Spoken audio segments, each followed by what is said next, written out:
one, and that will lead to this. Patrick Mahomes going to keep it himself, and Teddy, watch the end of the play. A little offsides is sort of a precursor of what happened after the game. Looking at Brian Branch, little flex, little look, maybe a little trash talk.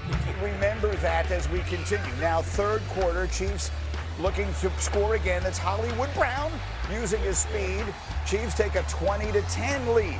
Back comes Detroit. That offense, Rex, needs to be perfect. Here's the man they call Knuckles, David Montgomery. Knuckles gets way down there to about the 7-yard line here. Nice play by the Lions. And then early fourth quarter, same drive, we switch sides, second and goal. How about this catch from Teddy? Laporta. I mean, ridiculous. One-handed catch, gets both feet in bounds. Wow. Absolutely incredible catch here. It's my fantasy team tight end, too. 20 my fantasy team tight end. Let's go, Laporta. Kansas City's lead is 3. Now we're early fourth quarter, second and 4. Xavier Worthy. Rex, 2 words. Speed Kills. It does, Greeny. And that's what it is. I will say this. How about that linebacker tracking him down? Pretty impressive, I A think. few plays later, though, Chiefs on a third and goal. It's Mahomes again. It's Brown again. His second of the night. Brown and Kansas City fired up. They go on to win it 30-17, but the action was just getting started. Here we go after the game. Brian Branch not looking to dap up Patrick Mahomes. Okay, we live with that. Not the end of the world. Patrick moves on. Now Juju Smith-Schuster standing. Oh! D-Wood, what do we see here? Nah, bro. Bro, you had three hours to scrap and fight. You can't do that in the post game. You just can't do that, especially not during a nationally televised game. It doesn't matter what happened during the game. Any type of illegal blocks you may think, the trash talking, the game's over. It's about sportsmanship after the game. Chiefs win it 30-17. The talk afterwards was all about the post game. I love Brian Branch, but what he did is inexcusable, and it's not going to be accepted here. It's not what we do. It's not what we're about. Should have never did those charges. I got locked in the back illegally, and they was running the ref. The ref didn't do anything, and just stuff like that. And I could have got hurt off of that, but I still shouldn't have done that. So. All right, so Brian Branch, who's a great player, knows that he was in the wrong in that scenario. Adam Schefter with us, as he is every Monday morning. The league will be looking at that one, we have to assume. The league already is looking at it, and they said that determinations on discipline will be made. You remember during the spring, the league made a point of emphasis talking about sportsmanship.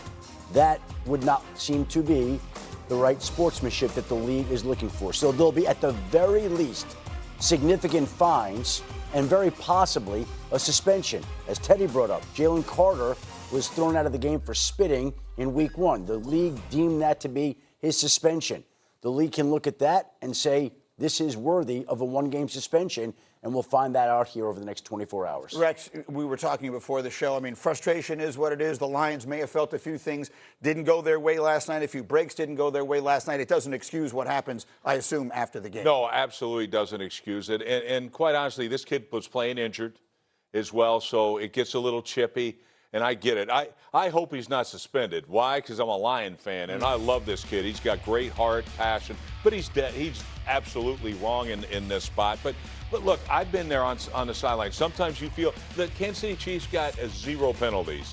0 penalties. All right? So I get there's a little of that frustration building. It's building, and quite honestly, I've been there. And to sit back and say, these emotions, no, it's a carryover of a lot of things, but it's dead stuff wrong, and you know that.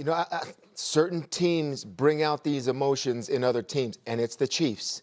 People feel the Chiefs. I mean, players also feel the Chiefs. They get unfair. I mean, that's just the way it is. I mean, if this wasn't the Chiefs, I don't know if Brian Branch has these. It's the way it used to be for the Patriots. Absolutely, 100%. I've freaking lived it, and people, they just don't know, and they start focusing on other things in terms of why they lost. When it starts going bad, you feel it. Trust me, I'd feel it on the sideline when we were playing the Patriots. Sometimes be looking like, oh, now you're going to throw a flag. Because when the game's on the line, they never threw a dang flag. Like, sometimes you literally feel it. And look, it's not, okay? It's not.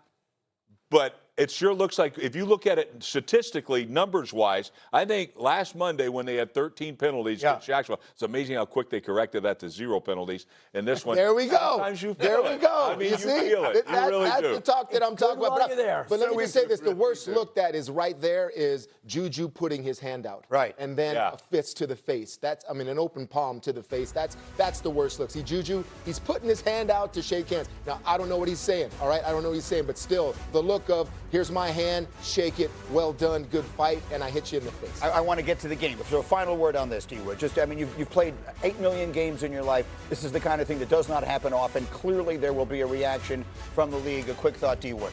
Yeah, listen. We all know football is a highly emotional game, right? But you don't ever want to put yourself in a situation where you could be possibly missing games.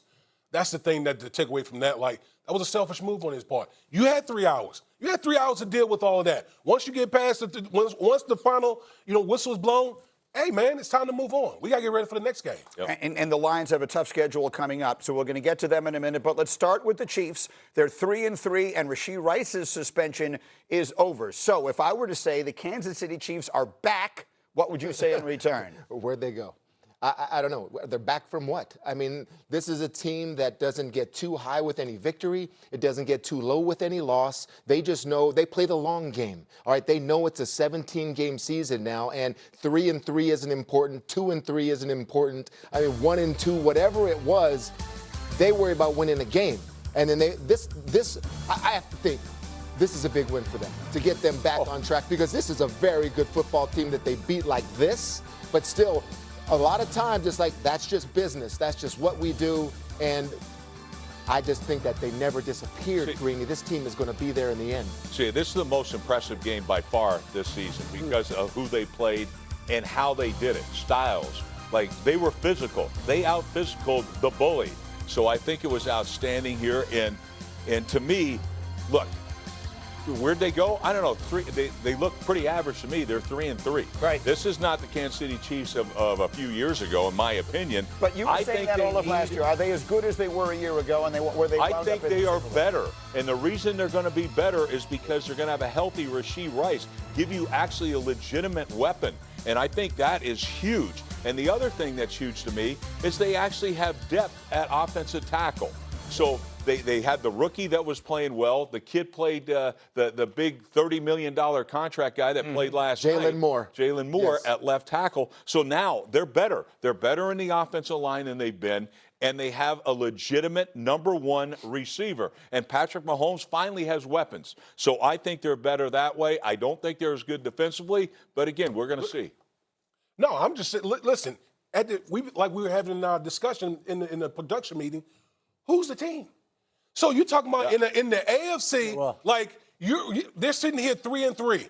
Who's the team? There's no one running away. Indianapolis Colts right now are 5-1. They're 5-1. Okay, it's right now in October 14th. Too early. The point is, the Chiefs, let me put up A14. The Chiefs have recorded 2 30-point games in their last 3 outings, which already matches all of the 30-point games that they had all of last season. Now, that was buried last year because they went 15-2. Right. But the reality is they were scraping by. They've scored 30 points in these games, and I will underline this. Rashee Rice may or may not be one of the 3 best receivers in the NFL, but he puts everybody back into the place they should be on this team, right? They've got him, then that enables them to use everyone else the way they should. No, but he's a top 10 receiver in the NFL. That's what I mean. My point is, he's a top receiver. He's coming back today. The team is playing better. The defense has gotten a little bit better as it's gone along. The offense has gotten better. And I know you don't want to compare him to anybody else in the conference today, but is there a team in the conference that you say Kansas City wouldn't fare well against in the offseason? It's not Baltimore right now. Is it Buffalo? Buffalo is... They will play each other in a couple of weeks. Kansas City, as we speak, is a 1-point favorite in that game. The Chiefs are actually favored to win all of their remaining games. That's the question on the